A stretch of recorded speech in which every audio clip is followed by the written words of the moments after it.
Assalamualaikum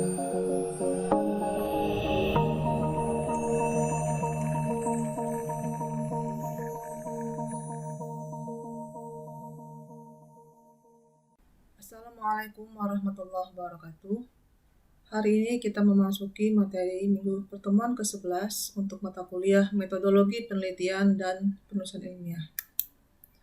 Hari ini kita akan masuk ke bab 4, hasil pembahasan tahap ketiga. Setelah minggu lalu membahas bab 4, tahap perancangan yang terdiri dari identifikasi kebutuhan, package diagram, use case diagram, dan deskripsi use case, maka minggu ini kita akan melanjutkan perancangan sistem pada bagian yang pertama merancang basis data, yang kedua merancang antarmuka atau rancangan layar, yang ketiga implementasi, yang keempat adalah pengujian. Yang pertama untuk hari ini adalah merancang basis data. Merancang basis data terdiri dari beberapa tahap, yaitu merancang IRD, lalu mentransformasi IRD menjadi LRS, lalu membuat LRS, lalu membuat tabel, dan membuat spesifikasi basis data. Ini adalah contoh entity relationship diagram. Pada sebuah sistem kita ambil contohnya terdiri dari beberapa entitas yang saling terkait dengan relasi yang diberi nama bersesuaian dengan kondisinya serta tingkat hubungan atau cardinality. Kemudian dari hasil IRD ini lalu dibuat transformasinya. Transformasi dilakukan berdasarkan pengelompokan dari tingkat hubungan atau cardinality. Jadi kalau dia one to many atau one to one atau many to many, itu adalah dasar membuat transformasi dan pengelompokan ini. Dari hasil transformasi berikutnya akan menjadi LRS atau Logical Record Structure. Ini adalah bentuk Logical Record Structure-nya. Saya sarankan kepada Anda ketika menggambar IRD, lalu transformasi dan LRS, buatlah gambar yang bersesuaian posisinya.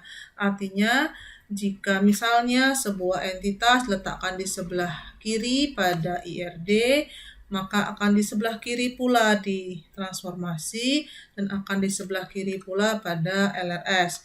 Tujuannya adalah untuk mempermudah proses penelusuran jika ada data atau entitas yang terlewat. Hasil dari LRS nanti akan menjadi tabel. Dari hasil LRS ini terlihat ada beberapa tabel yang akan dihasilkan nantinya, yaitu 1, 2, 3, 4, 5, 6, 7, 8, 9, 10, 11, 12. Nah, dari LRS nanti akan terlihat ada 12 tabel dan plus 1 tabel user, maka akan 13 tabel yang dihasilkan dalam sistem ini. Perhatikan bahwa nama tabel sama dengan nama yang ada di tiap kotak di LRS. Yang pertama, yang kedua, nama field di tabel juga sama dengan nama atribut yang ada di setiap kotak di LRS. Kemudian juga ada primary key dan foreign key yang juga berkaitan dengan apa yang ada di dalam LRS.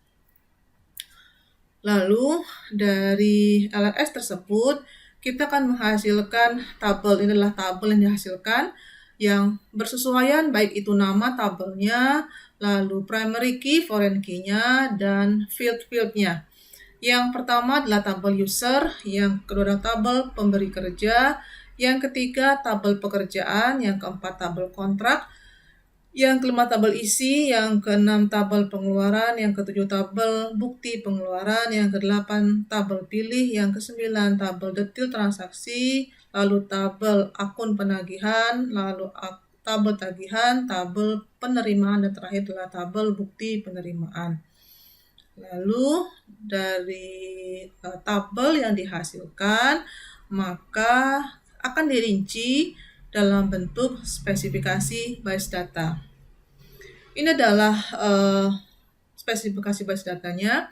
Jika kita mempunyai 13 tabel di tahap sebelumnya, maka kita akan punya 13 spesifikasi base data. Contoh yang pertama adalah tabel user.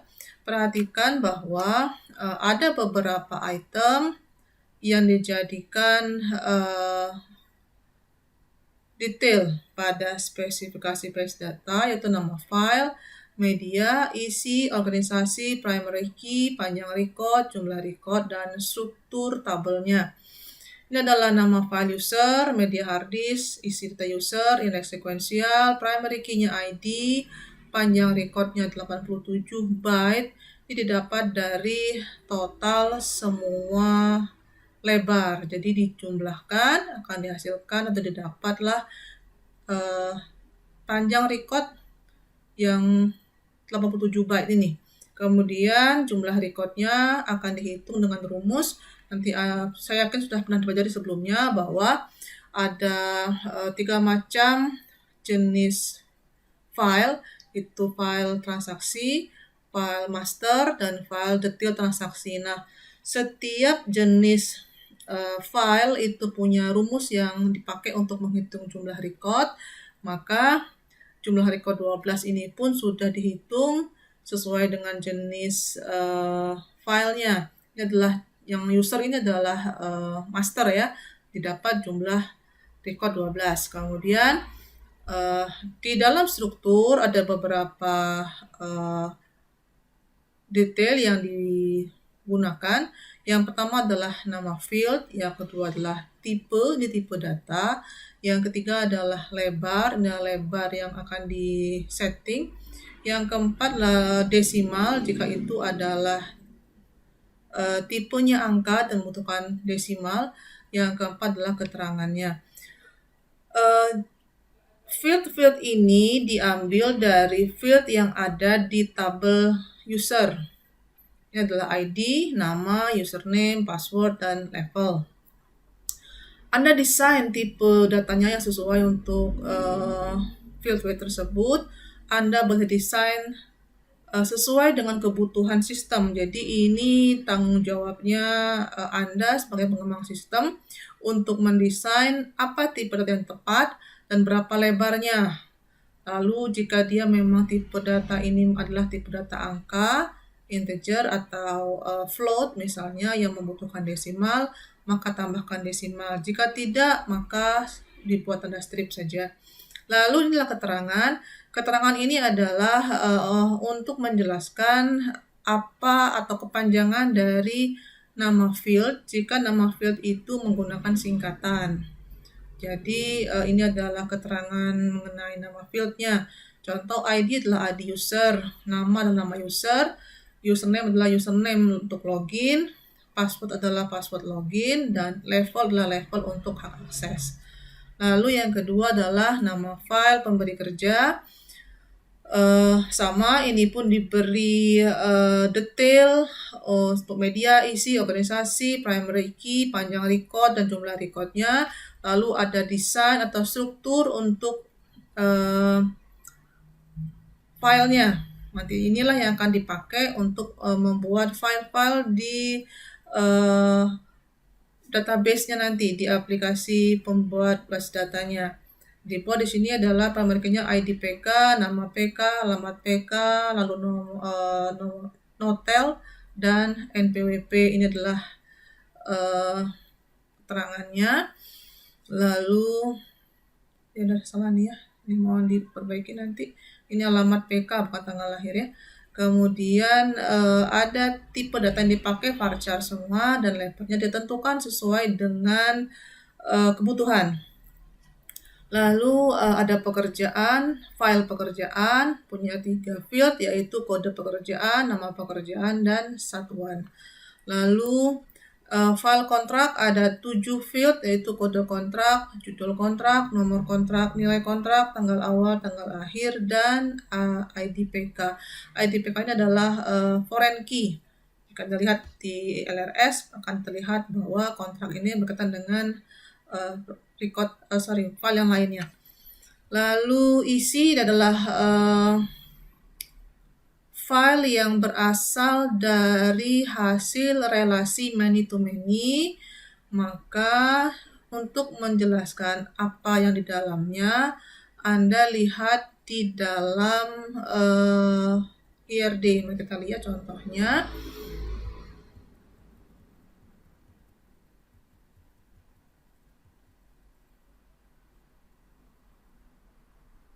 Oke, Anda lihat isi.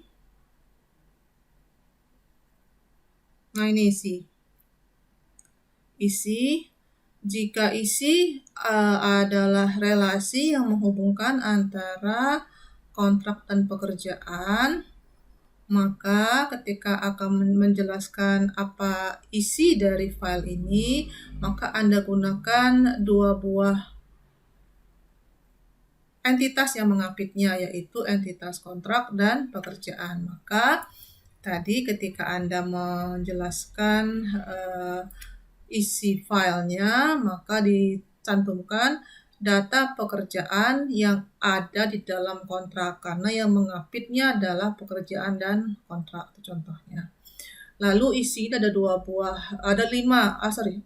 ada 4 field, yaitu kode kontrak, kode pekerjaan, volume, dan harga. Karena isi berasal dari tabel hasil relasi many to many, maka dia tidak punya PK, tapi punyanya gabungan. Jadi adalah composite key, yaitu satu foreign key dari kontrak, dari file kontrak, dan satu lagi adalah foreign key dari file pekerjaan. Maka dia punya dua buah primary key yang merupakan composite key. Kemudian ada file pengeluaran, punya 4 field, yaitu nomor pengeluaran, tanggal pengeluaran, total pengeluaran, dan kode kontrak. Lalu ada file bukti pengeluaran, punya 4 field, yaitu nomor BK, tanggal BK, dan nomor pengeluaran.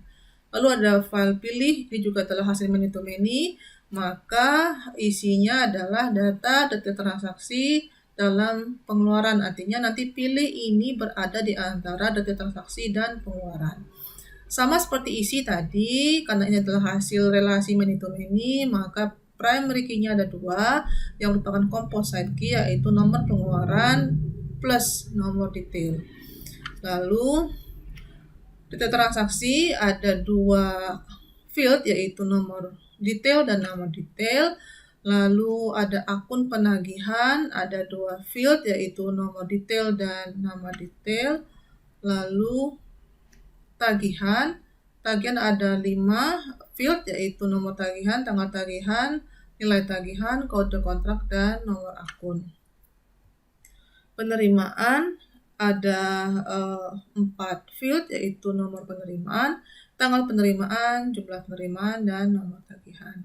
Bukti penerimaan ada 4 field, yaitu nomor BM, ini singkatan ya. Jadi fungsi keterangan itu menjelaskan terutama jika fieldnya menggunakan singkatan. Jadi kita tahu BM itu adalah bukti penerimaan dan seterusnya. Jadi contohnya BM itu adalah bukti penerimaan, sehingga nomor BM adalah nomor bukti penerimaan, TGL BM adalah tanggal penerimaan, dan nomor penerimaan adalah nomor penerimaan. Lalu setelah kita merancang 13 file spesifikasi base data, tahap berikutnya adalah merancang antarmuka. Nah, merancang antarmuka itu punya 2 tahap. Yang pertama adalah merancang struktur tampilan, yang kedua merancang tampilan layarnya. Ini adalah struktur tampilan, jadi ini dibuat berdasarkan interaksi antara aktor dengan sistem yang Anda lihat di use case. Jadi ini berkaitan dengan use case, ada berapa banyak yang harus di entry, ada yang harus dicetak, dan sebagainya. Itu berkaitan erat dengan use case-nya. Maka ketika Anda merancang struktur tampilannya, silakan Anda lihat kembali use case yang Anda buat minggu lalu, maka jadikan itu dasar untuk merancang struktur tampilan. 3 buah submenu, jadi ini menu utama nantinya, menu utama ini submenunya. Tiga submenu ini, proyek, biaya, dan monitoring, ini diambil dari package diagram. Jadi kemarin ketika kita punya 3 buah package yang kita terima proyek, biaya, dan monitoring, itu kita jadikan submenu di dalam struktur tampilan. Lalu di dalam package itu ada berapa use case, kita akan jadikan rancangan layar. Maka struktur tampilan ini berkaitan erat dengan package diagram dan use case diagram yang Anda buat minggu lalu. Kemudian ini contoh saja, saya ambil beberapa sebagai contoh. Ini contoh halaman login. Ingat bahwa ini adalah rancangan layar, jadi Anda harus merancangnya dengan aplikasi gambar. Misalnya Anda buat pakai Visio. Jadi bukan screenshot dari coding yang sudah jadi, lalu Anda ambil, tidak. Ini adalah rancangannya dulu. Dibuat rancangan loginnya seperti ini. Kemudian adalah dashboard. Jadi jika di dalam use case Anda punya 3 aktor yang terlibat dalam sistem, maka tiap-tiap aktor akan punya dashboard. Di dalam sistem ini ada 3 buah dashboard. Yang pertama dashboard staf keuangan, lalu dashboard PIC, dan dashboard direktur. Mengapa punya 3 dashboard? Karena ada 3 aktor yang terlibat, maka ada 3 buah dashboard. Maka Anda lihat sistem yang Anda buat. Jika Anda punya 2 aktor yang terlibat, maka ada dua buah dashboard. Maka sistem ini berkaitan erat dengan tahap sebelumnya. Maka silakan masing-masing Anda perhatikan sistem yang dibuat dan perhatikan bahwa tiap sistem itu tidak sama, sehingga sesuaikanlah contoh ini dengan sistem yang Anda buat masing-masing. Ini adalah dashboard direktur, lalu ini adalah rancangan layarnya untuk entry pekerjaan. Field-field yang ada di sini berkaitan dengan field yang ada, file ini berkaitan dengan file entry pekerjaan. Maka perhatikanlah field-fieldnya sesuai dengan field yang ada di dalam file pekerjaan. Ini misalnya. Lalu ada entry pemberi kerja sama, kemudian ada entry kontrak, lalu ada entry detail transaksi, kemudian ada entry akun penagihan, lalu ada buat tagihan, lalu ada entry penerimaan, kemudian cetak bukti penerimaan, lalu entry pengeluaran, lalu cetak bukti pengeluaran, kemudian ini laporan penerimaan, laporan pengeluaran, laporan mutasi penerimaan dan pengeluaran. Nah, setelah kita membuat rancangan antarmuka atau rancangan layar, maka Anda akan melakukan implementasi berupa membuat coding atau melakukan pemrograman. Nah, ini contoh walaupun tidak berkaitan dengan contoh yang sebelumnya, ini saya ambil sebagai contoh saja. Ini adalah implementasi, artinya rancangan layar tadi sudah Anda buat di dalam sebuah bahasa pemrograman, lalu Anda coding, lalu Anda jalankan, Anda running. Nah, ini adalah tampilan layarnya. Ini contoh saja yang tadinya misalnya berupa rancangan untuk halaman login seperti ini adalah rancangan. Maka setelah dibuat codingnya, lalu dijalankan programnya, maka tampilan coding tadi akan berubah selayaknya tampilan program yang siap dieksekusi, aplikasi yang siap dieksekusi. Ini contohnya saja. Karena ini berbeda ya, ini cuma contoh saja, jadi saya ambil contoh untuk aplikasi yang sudah jadi untuk ditampilkan sebagai contoh implementasi.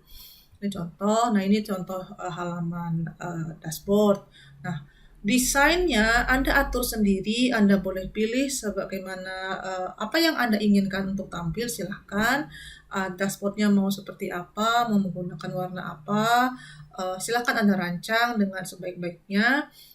Anda boleh mengeluarkan kreativitas Anda ketika merancang layar sehingga tampil menarik dan mudah diakses mudah dimengerti oleh usernya. Ini contoh dashboard, lalu contoh halaman pengguna, lalu contoh halaman untuk entry, contohnya entry master pelanggan. Lalu tahap berikutnya setelah implementasi selesai digunakan oleh user, maka tahap berikutnya adalah melakukan pengujian atau testing apakah aplikasi yang kita rancang, sistem yang kita bangun itu sesuai atau tidak. Ini contoh menggunakan black box. Ada beberapa item yang diuji untuk tiap halaman itu diperiksa. Ini contoh untuk halaman login. Ada beberapa yang diperiksa. Yang pertama adalah masukkan username dan password dengan benar. Lalu yang diharapkan adalah masuk ke halaman dashboard pada website. Hasilnya sesuai. Lalu yang kedua, masukkan username dengan benar dan password salah, maka sistem memberikan pesan password Anda salah, itu sesuai. Lalu masukkan username dan password salah, maka sistem memberikan pesan Anda belum terdaftar, silakan hubungi bagian administrasi, ini misalnya saja ya. Lalu hasilnya adalah sesuai, maka penting untuk melakukan pengujian terhadap sistem agar apa yang kita rancang, apa yang kita buat itu berjalan sesuai dengan yang diharapkan. Maka biasanya pengujian akan dilakukan setelah implementasi berjalan sekitar 3 atau 6 bulan. Ini contoh berikutnya untuk proses entry pelanggan. Ini contoh, masukkan data text box dengan lengkap, lalu klik simpan, maka yang diharapkan adalah sistem memberikan pesan data pelanggan berhasil ditambahkan. Apakah itu sesuai? Jika sesuai, maka sampaikan itu sesuai. Lalu jika klik tombol ubah pada salah satu data pelanggan, masuk ke halaman ubah data pelanggan sesuai. Lalu klik hapus pada salah satu data pelanggan jika belum digunakan pada transaksi, maka sistem akan memberikan data berhasil dihapus, itu adalah sesuai. Lalu klik tombol hapus pada salah satu data pelanggan jika sudah digunakan pada transaksi, maka sistem memberikan pesan data tidak bisa dihapus, itu sesuai, contoh ya. Maka berdasarkan materi hari ini, saya hanya meminta sebagian saja untuk Anda kerjakan sebagai tugas. Maka lanjutkanlah penelitian Anda dengan membuat rancangan base data dari IRD sampai spesifikasi base data dan rancangan antarmuka yang terdiri dari struktur tampilan dan rancangan layarnya. Jika ada kendala dengan materi, silakan tanyakan di WA group masing-masing kelas. Terima kasih. Kita ketemu lagi minggu depan insya Allah. Dengan wassalamualaikum warahmatullahi wabarakatuh.